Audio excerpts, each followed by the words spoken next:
আসলে দুঃখের বিষয় হচ্ছে বাচ্চাটা আজকে মারা গেছে। দেখেন এই যে চিকিৎসা কিন্তু কোনো ত্রুটি দেখে নাই। ওরা 4 বোন, 4 মধ্যে পরশুদিন এক বোন মারা গেছে, আজকে এক বোন মারা গেছে। এটাও ফুল হয়ে মারা গেছে, ওটাও ফুল হয়ে মারা গেছে। আসলে বমি এত কষ্ট, এটা আসলে যারা বিড়াল পালেন তারাই বুঝবেন এটা কষ্টটা কি। কারণ যারা পালেন না তারা বুঝবেন না।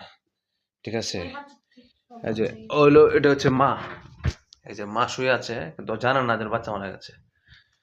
ওরারও যে ইয়া 4টা বাচ্চা হয়েছিল। এই যে সে অসুস্থ, ও অসুস্থ মানে ও আর ও কিন্তু একসাথে অসুস্থ। ঠিক আছে, ও কিন্তু মারা গেছে আর পরশুদিন মারা গেছে আরেকটা। দেখেন এই যে আমরা কিন্তু রিস্ক নিয়েও চিকিৎসা করছি। তো আসলে যারা বিড়াল পালেন তারা অবশ্যই একটু সাবধানে পালবেন, কারণ শীত সিজন আর শীতকালে আসলে এটার পুরোটা বেশি আক্রান্ত হয়। ঠিক আছে, আর আসলে আমরা রিস্ক নিয়ে ডাক্তাররা বলছে যে না বাঁচার সম্ভাবনা বেশি, তারপর কিন্তু আমরা রিস্ক নিয়ে কিন্তু চিকিৎসা করেছি। আর বাকি আসলে আল্লাহ পাকের ইচ্ছা, আল্লাহ নিয়ে গেছে, করার কিছু নাই। যাই হোক, দোয়া করবেন ইনশাল্লাহ সবাই।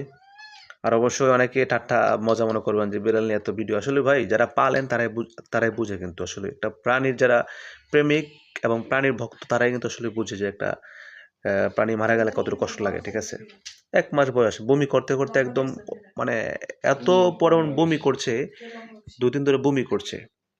মানে এত খারাপ লাগলো, মানে হাঁটতে পারে না, তারপরেও হাঁটতে মানে বমি করছে, মানে একটু হাইটে হাইটে দূরে বমি করছে। 1 মাসের বয়স। দেখ সবাই দোয়া করবেন। আজকে মারা গেছে। এই রাত বাজে প্রায় 9টা। আসসালামু আলাইকুম।